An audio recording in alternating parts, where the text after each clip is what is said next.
What is up, YouTube? Welcome back to our channel. So a lot of people in the comment section last week asked us to do a little book review or book collection video, I guess.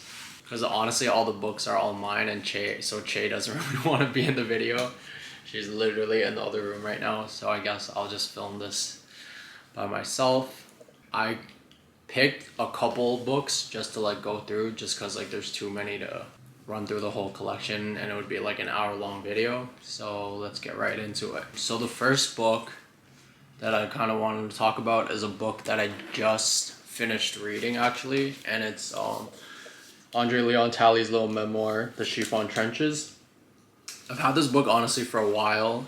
I have a bad habit of like really getting into a book and then like midway through the book I'll just like stop reading it and then I'll pick it up like a couple months later or whatever. But yeah, I recently just finished it. It's a great book. There's a lot of insight for the people who don't know who he is. He's been working in Vogue since like with Diana Vreeland, and then he was kind of like Anna Wintour's like right hand man. Yeah, there's a lot of insight throughout like the histories of especially like 80s, 70s, 90s, what he worked on during like that time in the fashion world in Paris and New York. He talks a lot about small little hints and details of like fashion history that's really good for like fashion knowledge. Yeah, it kind of just explains a lot of socialites back in the day, like I guess equivalent to like modern day influencers almost, like his relationship with Karl Lagerfeld, his relationship with obviously Anna Wintour, and like his experience working for Vogue. There is some tea in this book where he talks about his relationship and his fallout with Wintour, which I think was like a huge selling point of the book, but it was definitely a really good book. Very influential person in the fashion industry, so it was a really good read. Highly recommend. Yeah, moving on to the next one. And then next book, I'm sure a lot of people probably read this one. It's The Rise and Fall of Alexander Mcqueen and John Gagliano, Gods and Kings. It's, I guess, kind of like a biography of how Gagliano and Mcqueen kind of came up in the fashion industry. As we all know, they kind of came up at the same time, taking over big houses such as like Givenchy and Dior at the time. Images of like back in the day, Galliano's earlier work as well as Mcqueen's. And yeah, obviously we know like Mcqueen's tragic ending of how he ended his own life, the whole scandal with Gagliano when he was drunk and all that. So very great book, honestly, good read, especially if you want to like learn about the impact of the time at the time of these two like UK UK designers and how they were influencing the fashion world. Okay, so for the next book, I have this Margiela book that I got actually from the Essence Tabby capsule that we did at the Montreal store. Yeah, honestly, there are some great inspiration and photos in here. It's honestly one of the best books in terms of like documenting all the work that Margiela has done throughout the years. There's like a lot of like behind the scenes photos, a lot of like photos of like shows from back in the day, even like how set designs for the shows, as well as like them when they're getting ready to like open new stores. Like for instance, there's pictures of like the Hong Kong store before it was open. A lot of inspiration behind his designs, and overall, and there's a couple interviews in here as well, so you get to kind of see his thoughts. And you know, it's hard to find any information about Margiela really, like from in terms of like interviews, and like even he's just like a very private person, so I feel like this is a great resource to kind of get to know his work a little bit better. The next book that I wanted to showcase was this Yoji Yamamoto book called My Dear Bomb. I'm sure a lot of people have seen it before. This is actually the Chinese version of the book.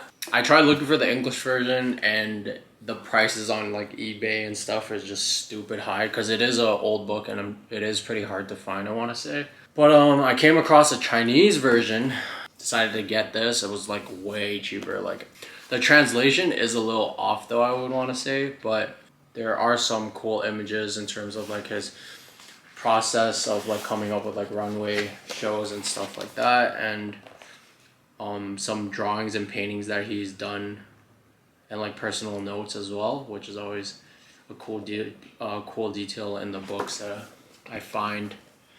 Yeah, pretty straightforward. And let's move on to the next one. Next one is this other Yoji book, Yamamoto and Yoji. This book is honestly pretty widely available. I got it as a gift, but I know that you could get it at like, for Canadians, at like Indigo or like Chapters. This book has a lot of beautiful scans of his work, especially a lot of editorials, so it's like really good inspiration for me. Obviously the famous shoots like with Nick Knight are in this book as well. There are some interviews in here, even like images of like past show invitations. And then at the very end of the book, there are parts where it kind of showcases each collection, like an iconic look, I guess, of like each collection, which was pretty cool to see. A lot of great insight, honestly, into like Yoji's work. I don't really see or like find available online. So I do really recommend this book if you are interested in Yoji's work. I know he just released a couple new books as well recently, but the reviews weren't too great on them, so I think I might pass on those for now. The next book, I'm going to talk about this Rick Owens photographed by Daniel Levitt book. It's a photography book, obviously. I think it goes from spring summer 14 to like I want to say fall winter 2020 work. So if you're a huge Rick Owens fan, this book honestly has amazing photography and styling in it. If you're a huge fan of Rick Owens, I would highly recommend buying this book. I actually got it in the Rick Owens store in New York in 2019. He was doing a book signing that I actually missed out by like a couple days because I had to leave early during Fashion Week. But the employee there was nice enough to let me buy it beforehand since she knew I wasn't going to make it to the event. Honestly, just very inspirational styling. You know, Rick Owens pieces can be a little crazy at times, and it's a good way to find creative ways on how other people style, especially in editorial work. Personally, like I really like Fall Winter 17 glitter, and there's obviously like the very famous like Spring Summer 16 Cyclops, and this book covers all those seasons, so yeah, highly recommend. And then a couple months ago, or last month, when we went to LA, we went to the LA Rick Owens store, and I got this Rick Owens furniture book. Yeah, there was a couple left in stock, so definitely had to pick it up. Obviously, Rick Owens furniture is amazing. Obviously can't afford, but it's always nice to see the different realms of creative work that Rick Owens and Michelle Lamy does. Yeah, honestly, just it's a nice coffee table book. Once in a while, I glance through it, find some inspiration. Fashion, I feel like, is so connected to like architecture and interior designing and furniture that, like, you know, a lot of, like, you could even see like Helmut Lang, for instance, leaving, and like Andy Miller-Meester, now they're like more into like the art realm, and like Andy designs like homeware and stuff. So there's definitely a lot of connection between fashion and design in general. So I feel like it's always good to look at like other inspirations and not just clothing as a whole. So this book I got in New York.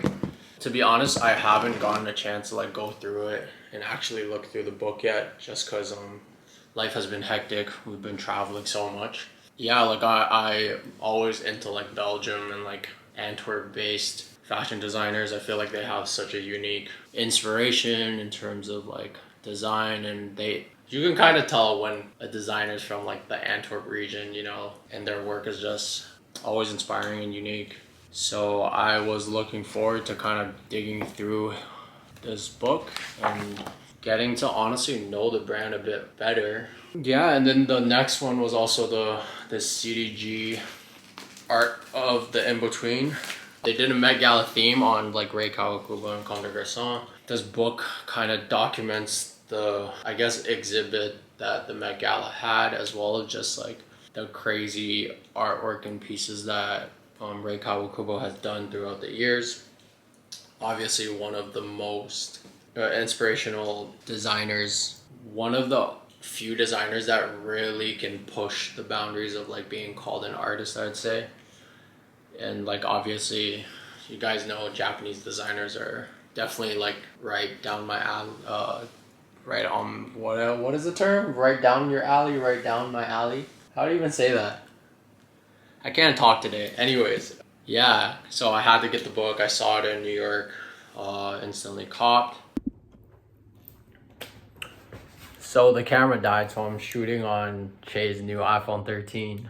Let's talk about the Chaos and Balance undercover book that I have here. I actually bought this off of Eugene Rapkin from Style Zeitgeist, his Instagram story. He was selling these books, and this was the last one left. Decided to cop it. I've actually been looking for this book for a while and realized that he was selling it, so decided to get it. This book has a lot of behind the scenes of runways from like 2013, 2014. Yeah, like you really get to see unique perspectives, I want to say, unique perspectives of the show where like normally you wouldn't be able to see on video, or even if you were like at the show, you probably wouldn't be able to see certain details, especially like a lot of, as I said, like the behind the scenes preparation and stuff like that. You really get to dig into like inspiration from designers. I feel like I say that about a lot of these books, but I think the greatest like advantage of learning through like fashion books and seeing especially like pictures and editorials is that you get to see a lot of behind the scenes stuff and like how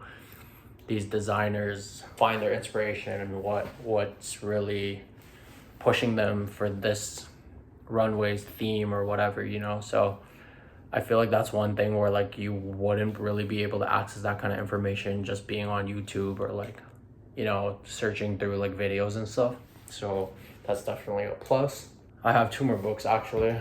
I know this video is kind of long, and it's just me really rambling. I found this Issey Miyake book. Where did Issey Miyake come from? Randomly came across this bookstore in Soho a couple of years ago. I don't remember what year this was, but found this book.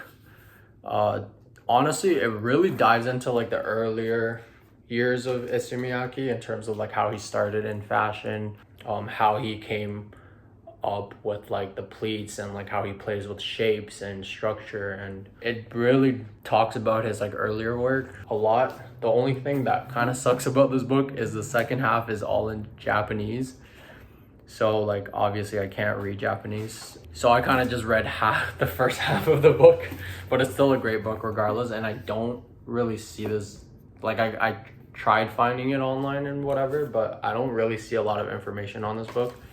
So definitely a great book. And then lastly, again, another book that I just got that I'm currently just about to start reading is this Diana Vreeland book.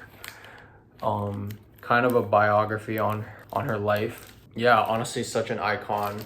Such a character too. Like, I don't know if you guys seen her documentary, but she is such a character, and I feel like she's such a true artist where her vision is just, she doesn't want to compromise with her vision and how she views things. And when she was working at Vogue as editor-in-chief before, you could just tell like she has such a clear vision of what she wants and how she wants things done, and how even when it comes to like budget, she doesn't really care. She just wants exactly everything laid out the way she wants to be. And I feel like that's very inspirational as like a creative, I guess. Obviously, like we all know fashion is kind of a business. Well, it is a business, but trying to find a good balance of creativity and business is, I guess, the biggest challenge, personally, at least in fashion. I feel like seeing someone like her who works for such a big magazine and still being able to push the creative boundaries is very hard, because we all know like the bigger platform you have, the more, I want to say, like commercialized everything gets, and like you tend to lose your freedom and creativity because you cater to such a big audience. But I feel like she is such a pioneer, being such a huge figure in such a huge company, but still having the uncompromising approach in terms of like editorials and stuff. So I am very excited to start reading this book. And that honestly pretty much concludes this video. I feel like I've just been rambling along this whole time and just talking this whole time. yeah, let me know what books you guys recommend. For me, I definitely want to get into like more, or like trying to get myself to read more.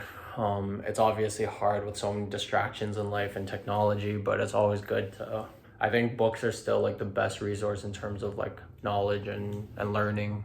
So definitely recommend me some books in the comment section below. Doesn't have to be about fashion. I do want to start reading some more, especially like art books and stuff too, just to, because I feel like personally, I personally feel like I lack knowledge in terms of like art history and stuff like that, and I feel like that would really help with my styling in the future and stuff like that. So yeah, hope you guys enjoyed this video. I'll make sure Ché is in the next video, and I'll see you guys next week. Peace.